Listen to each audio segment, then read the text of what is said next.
ये कहानी है उस उत्तर प्रदेश के बेबस लड़के की जो अपने माँ बाप, घर परिवार, अपना देश छोड़कर कुछ पैसे कमाने के लिए किसी एजेंट के द्वारा विदेश चले जाते हैं। जिस एजेंट के द्वारा ये विदेश जाते हैं उन पर उनको पूरा भरोसा होता है। एजेंट इस लड़के के हाथ में यही कहकर वीज़ा थमाता है कि तुम सऊदी अरब में जाकर गाड़ी चलाओगे। यानी कि दोस्तों, दानिश नाम के इस लड़के को सऊदी यही कहकर भेजा जाता है कि तुम वहां जाकर ड्राइविंग करोगे, गाड़ी चलाओगे। लेकिन जब दानिश नाम का ये बंदा अपना लगेज लेकर खुशी खुशी सऊदी अरबिया पहुंचता है तो वहां जाकर मालूम चलता है कि जिस काम के लिए वो सऊदी आया है वो उस काम को नहीं कर सकते, बल्कि ड्राइविंग के जगह उसे एक शेख के वहाँ ऊँट चराना होगा, उसके चारे का इंतज़ाम करना होगा और शेख के कपड़े धोने होंगे। कुछ दिनों तक वो ये सारे काम करते रहे, लेकिन जब बर्दाश्त से बाहर हो गया तो वो वहाँ से भागकर अपने चचेरे भाई के पास चला गया। दानिश का कहना है कि अगर हम ऊँट चराने का काम नहीं करते थे, उनके कपड़े नहीं धोते थे, तो हमारे साथ जोर ज़बरदस्ती की जाती थी, हमें टॉर्चर किया जाता था, हमें मारा जाता था, जिसके चलते मजबूरी में मुझे वहाँ से भाग निकलना पड़ा। भाई, मैं रहने वाला हूँ जौनपुर मनिहाऊ ज़िला, और मुझे भेजा गया था जो है सऊदी। बोला गया था हाउस ड्राइवरी करना है तुम्हें, घर साफ करना है, घर का सामान लाना है। बोला ठीक है। 1 लाख रुपया लगा के आया हूँ।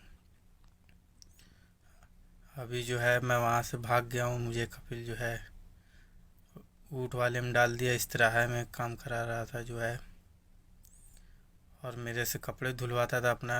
इसके वजह से हमने वहाँ से भाग गया। ना ही वो मेरा अकामा बनाया, ना पासपोर्ट मुझे दिया।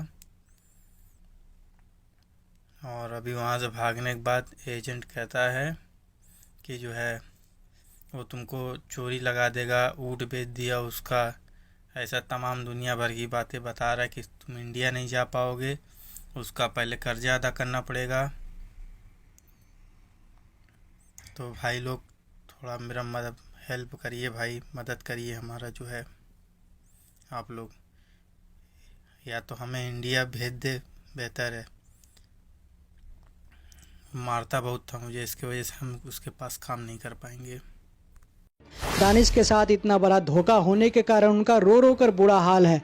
उसकी एक खुशहाल जिंदगी को जहन्नम में तब्दील कर दिया है।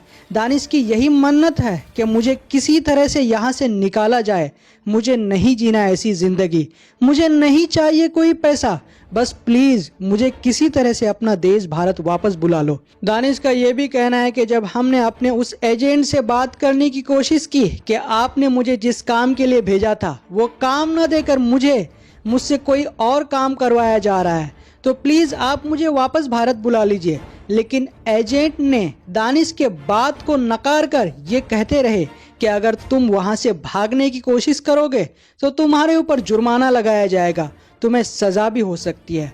हम आपको बता दें दोस्तों, ये मामला सिर्फ दानिश के साथ नहीं हुआ है, बल्कि इससे पहले भी कई भारतीयों के साथ हो चुका है। उसे किसी और काम के लिए बुलाया जाता है, लेकिन बाद में उसे कोई और काम में लगा दिया जाता है। वो चाहकर भी उस काम को छोड़कर अपना देश वापस नहीं आ सकते जब तक उसका 2 या 3 साल का वीज़ा का समय पूरा नहीं हो जाता। आदमी किसी तरह से अपने पैसे इकट्ठे कर लाखों और हज़ारों रुपए जमा करके वो अपना टिकट कटाते हैं और बाहर विदेश काम करने के लिए जाते हैं, लेकिन उसे क्या पता कि हमारे साथ इस तरह का मामला हो सकता है। तो जी हाँ दोस्तों, दानिश के साथ इस तरह के धोखेधाड़ी होने के बारे में आपका क्या कहना है? क्या दानिश को भारत की एम्बेसी इस आपदा से निकालने के लिए मदद करेगी? क्या दानिश के ऊपर जुर्माना न लगाकर उसके साथ सही इंसाफ किया जाएगा? आप हमें इन सवालों के बारे में कमेंट करके ज़रूर बताएं। और अगर आप दानिश की मदद करना चाहते हैं तो इस वीडियो को ज़्यादा से ज़्यादा शेयर करें। जय हिंद, जय भारत।